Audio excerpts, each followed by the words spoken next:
Salut, j'espère que vous allez bien, bienvenue sur ma chaîne et bienvenue pour une nouvelle vidéo. Donc on se retrouve aujourd'hui pour parler d'un sujet que je trouve qui n'est pas beaucoup abordé sur YouTube. Moi vous savez que j'ai pas de sujet tabou, dans la vie je peux parler de tout, du moment que je connais, je m'aventure pas sur des terrains inconnus on va dire. Mais voilà, donc je ne suis ni médecin, ni gynécologue, ni sage-femme, je suis juste une maman qui a eu 3 enfants, donc 3 accouchements et 3 accouchements complètement différents. Et c'est vrai que l'épisio, donc l'épisiotomie, comme vous l'aurez vu dans le titre, c'est un sujet moi qui avant d'avoir accouché ne me préoccupait pas plus que ça, jusqu'au jour où j'ai connu la chose. Donc voilà, donc je me suis dit que j'allais partager avec vous cette expérience. Je sais qu'il y a beaucoup de mamans, beaucoup de futures mamans qui me regardent, qui me suivent sur ma chaîne, et je pense que ça peut être intéressant d'en parler. Pourquoi? Parce que d'une manière générale, si vous faites des cours de préparation à l'accouchement, ce que je vous conseille fortement, logiquement votre sage-femme est censée vous en parler. Mais je sais qu'il y a des mamans qui ne font pas ces cours, ou peut-être des sages-femmes qui n'évoquent pas le sujet. Moi j'ai eu des cours qui étaient vraiment super. Avant de faire ces cours je connaissais déjà, mais ça a permis de mettre vraiment les choses au clair et du coup de me faire plus flipper. Non mais voilà, comme je vous dis, j'étais pas forcément pendant ma grossesse à me dire est-ce que j'aurai une épisio. Non, déjà je me disais qu'est-ce que c'est que l'accouchement d'une manière générale pour mon premier, donc j'étais pas trop à me poser la question de l'épisio. Alors avant de commencer de parler un peu plus, je vais vous dire déjà qu'est-ce qu'une épisiotomie. Donc pour pas me planter et vous dire n'importe quoi, j'ai été chercher sur Wikipédia et je vais vous dire, selon Wikipédia, qu'est-ce qu'une épisio. Alors je vais dire épisio chaque fois, je vais pas répéter épisiotomie, j'ai des mèches partout, c'est une catastrophe, bref. Alors, selon Wikipédia, l'épisiotomie est un acte chirurgical constituant, ouais, rien qu'avec un texte, je ne suis pas capable de lire correctement. L'épisiotomie est un acte chirurgical consistant à ouvrir le périnée au moment de l'accouchement afin de laisser passer l'enfant. Cette incision a idéalement pour but de sectionner le muscle élévateur de l'anus. Waouh! Donc voilà, il faut savoir qu'on a de la chance aujourd'hui quand même, l'épisio elle est beaucoup moins fréquente. Il faut savoir que dans les années 70, il y avait une épisio pratiquement à chaque accouchement. Vous vous imaginez, à chaque accouchement. Aujourd'hui, en moyenne, entre 2010 et 2013, j'ai vu dans les chiffres, il y a à peu près 30% quand même de femmes qui ont une épisio. Moi, il faut savoir que dans mon entourage, il y en a beaucoup quand même. C'est pas systématique. Encore une fois, ça dépend aussi de la clinique ou du centre hospitalier où vous allez accoucher. Ça dépend de la politique en fait qu'ils ont. Mais ça dépend aussi de la sage-femme, de la personne qui vous accouche. Donc voilà, donc tout ça c'est un tout. Et puis bien sûr, ça dépend, j'ai envie de dire, de votre accouchement, de comment ça se passe. S'il n'y en a pas besoin, on ne vous en fait pas. Donc moi, pour vous parler un petit peu de mon expérience, pour Maë, j'ai eu un accouchement assez long. Bon, ça a duré 24 heures de la première contraction à la naissance de mon fils. Les départs ont été plutôt soft, puis bon, forcément comme un accouchement ça s'est accentué avec le temps. Mais moi là où j'ai eu beaucoup de mal, bon, déjà ça a été au niveau comment dire, j'ai assez mal supporté les contractions. J'avais des contractions vraiment très douloureuses. D'ailleurs si vous voulez, j'avais fait 2 vidéos, je vous les mettrai ici et en barre d'infos sur mes accouchements, sur mes récits d'accouchement. Donc je vous dis ça sera juste en haut ou en barre d'infos où je vous explique un petit peu comment ça s'est passé. Mais pour faire un petit topo, donc pour Maë ça a été très douloureux. Je vous dis j'ai vraiment douillé. Je vous dis tellement j'avais mal, j'ai vomi tellement la douleur était atroce. Ma péridurale malheureusement pour Maë pardon, n'a marché que quelques heures, 1 ou 2 heures et après c'était terminé. Donc ça a été pour un premier assez chaud quand même, Mon mari m'a vu dans un état bof, mais je suis toujours vivante. Dites-vous que pour donner naissance à votre enfant vous y arrivez, c'est douloureux un instant, quelques heures, mais au final quand il est là, en quelque sorte tout s'envole. Et sauf qu'arrivé au moment de pousser, j'étais épuisée, littéralement épuisée. J'avais plus du tout de force, franchement. Et la poussée a été extrêmement longue pour Maë. J'ai mis presque 30 minutes pour pouvoir sortir la tête, sachant qu'en plus Maë avait quand même une grosse tête. Bon, il avait un périmètre crânien, je crois, de 36 cm. Alors je sais pas si c'est énorme, mais il avait quand même une bonne tête. Et du coup j'étais épuisée, la tête était assez grosse, le temps commençait à faire que bébé s'avançait pas et puis il commençait à s'épuiser. Donc j'ai eu à une poussée, la sage-femme m'a fait une épisio. Mon mari m'a dit, moi je l'ai vu direct, elle avait préparé ses ustensiles là, à côté de toi, et j'ai vu qu'elle a pris un ciseau, elle a attendu que tu pousses, elle t'a dit à la prochaine contraction vous poussez. Honnêtement, même du coup ma péridurale ne marchait pas vraiment, je n'ai pas senti du tout le moment où elle a coupé. Donc ça, les 3/4 du temps, comme ils disent quoi, d'une manière générale on ne sent pas la douleur. J'ai envie de dire, vous savez, une douleur un peu plus généralisée, du moins quand vous avez une péridurale, logiquement vous ne sentez absolument rien. Et quand vous n'avez pas de péridurale, j'ai envie de dire que ça vous chauffe tellement que vous vous rendez pas compte que ce qu'on coupe ou coupe pas, voilà, que vous vous rendez pas vraiment compte. Donc j'ai pas senti. Il n'est pas sorti avec beaucoup de sang, hein. Elle m'a juste dit il y a un petit peu de sang, c'est le vôtre. Donc je me suis un petit peu, j'avais vu Baby Boom, donc je me suis un petit peu dit ah, à mon avis voilà. Elle m'a fait les points, donc j'ai eu à peu près 5 à 6 points, j'ai pas vraiment compté, hein. Mais j'en suis restée là. Quand on m'a donné mon fils, c'était fini. Les choses se sont gâtées quand je suis rentrée dans ma chambre, quand je suis remontée en chambre, et là mon Dieu, comment vous dire, je n'avais l'impression de ne pas pouvoir, c'est même pas j'avais l'impression, je ne pouvais pas m'asseoir. J'avais l'impression d'avoir, je sais pas, 2 gros ballons au niveau des fesses, j'en sais rien, d'être complètement endolorie.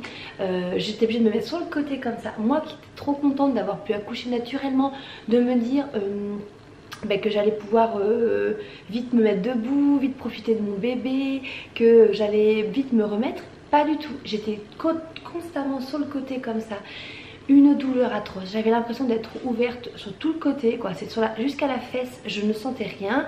Je veux dire au niveau de mes fesses, c'était une catastrophe. En fait il y a plusieurs coupes en fait, je sais pas comment vous expliquer, je vais essayer de vous mettre ici. Donc là les âmes sensibles, hein, s'abstenir, hein, là on parle de femme à femme, hein, mais voilà je vous dis, votre sage-femme vous expliquera, mais si elle vous a pas expliqué, voilà, je vous mettrai ici un schéma où vous voyez en fait les différentes façons dont on peut vous faire une épisio. Et c'est vrai qu'il y en a apparemment qui sont plus ou moins sensibles que d'autres. Il faut savoir qu'en fait l'épisio, pourquoi c'est fait, c'est fait pour s'il y a un souci au niveau du passage du bébé, pour faciliter le passage, et c'est surtout aussi pour éviter des déchirures. Alors il faut savoir qu'il y a déchirures et déchirures. Il peut y avoir des petites déchirures naturelles qui sont, on va dire, inoffensives. Mais souvent quand le bébé a une grosse tête, quand ça se passe pas bien, on va dire au niveau de l'expulsion, parce que ça se fait souvent, ça se fait tout le temps pour le passage de la tête, hein, il faut se dire, hein. Et une déchirure ça peut vraiment être beaucoup moins joli.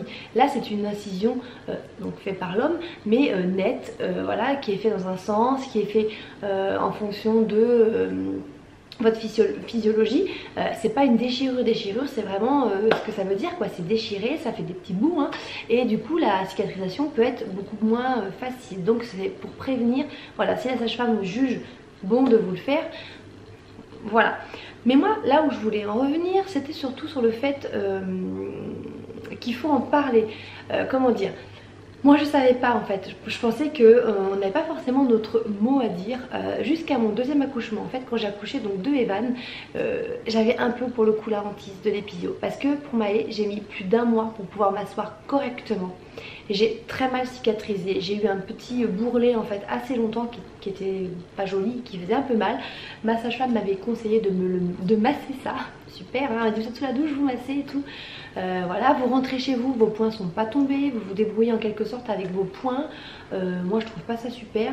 Il y en a qui conseillent de prendre un sèche-cheveux et d'assécher la plaie, d'autres au contraire il ne faut pas faire ça. Vous trouvez plein de conseils sur internet, mais vous savez absolument pas lesquels sont les bons. On vous dit juste, on vous dit juste qu'il faut vous laver avec un gel sans parfum, sans savon pour éviter les picotements. Préférez donc des gels de toilette intime, hein, de style hydralin, des choses comme ça. Mais on vous dit pas vraiment combien de temps ça va prendre. Moi je pensais qu'en 15 jours c'était fini. Moi j'ai mis plus d'1 mois, comme je vous dis, on m'a offert une bouée pour pouvoir m'asseoir. Sur le coup j'ai rigolé, mais je peux vous dire que la bouée c'est vraiment, ça sauve la vie, hein. parce que vraiment quand vous avez une épisio qui est douloureuse, vous pouvez pas vous asseoir, vous pouvez pas faire ça, hein, c'est même pas la peine. Donc du coup là, n'y pensez pas. Mais après je sais qu'il y a des personnes qui cicatrisent très très bien. Encore une fois, tout ça, ça dépend de votre cicatrisation, ça dépend de votre comment elle a été faite, de plein de choses. Et donc quand j'ai eu accouché de Evan, je me suis dit mon Dieu, je vais repartir là-dedans. Déjà j'avais peur qu'elle se rouvre, mon épisio, que la cicatrice se rouvre pendant l'accouchement. Et j'avais peur de repartir là-dedans. Comme je dis à tout le monde, ok, mon accouchement a été très douloureux, mais ce qui m'a le plus limite traumatisé, ça a été mon épisio. Parce que autant l'accouchement quand mon fils est né, c'était terminé, plus de douleur, j'étais dans l'euphorie de mon bébé là. Par contre l'épisio, je pensais pas que j'allais me la traîner encore un mois après. Donc vous avez l'épisio, le retour de couche, merci, je vous laisse imaginer quoi, c'est super. Et en fait, je suis tombée sur une sage-femme en or. La première, elle était très très bien aussi, hein, mais c'était une jeune. Là, je me suis dit, oh là, elle était beaucoup moins jeune, pas loin de la retraite, qui parlait comme ça, la bonne franquette et tout. Et je me suis dit, bah, j'en sais rien. Donc j'en ai parlé vite fait avec elle. J'ai dit, si vous pouvez éviter, vite fait comme ça, j'ai dit ça en début de travail. Et puis quand il est né, en fait, tout de suite, quand j'ai pris le bébé, je dis, j'ai eu vous m'avez fait une épisio? Ah bah dit bah non, pas du tout, je vois pas pourquoi. Elle me dit je vais pas me rajouter de travail, elle me dit. Donc j'étais aux anges. Donc en fait après avoir fait plein de recherches sur internet, je me suis rendu compte que vraiment l'épisio c'était pas forcément systématique. Il fallait vraiment parler avec la sage-femme avant l'accouchement, de lui dire par exemple si vous n'êtes pas forcément pour. Voilà, après encore une fois, moi si vraiment ça devait jouer sur la vie de mon bébé, si vraiment il était coincé, si vraiment il était en danger, il était hors de question que je sois là à dire non non vous coupez pas. Si vraiment il fallait sortir en... Vous voyez ce que je veux dire? Il est hors de question que je fasse la petite madame là. Donc non, s'il y avait besoin, ok, allez-y. Mais s'il n'y a pas besoin vraiment, si je sais pas moi comment s'est débrouillé, j'en sais rien. Mais je n'ai pas eu d'épisio pour Evan. Et je peux vous jurer sur la tête de mes enfants que mes suites de couches comme on dit, le retour à la chambre et tout, ça a été le jour et la nuit. Je suis remontée dans ma chambre et je pétais la forme. Tout le monde m'a dit, on dirait pas que t'as accouché. J'étais déjà 2 heures après debout en train de marcher. Ok, j'avais quelques petites douleurs à droite à gauche, normal, mais j'étais 100 fois mieux.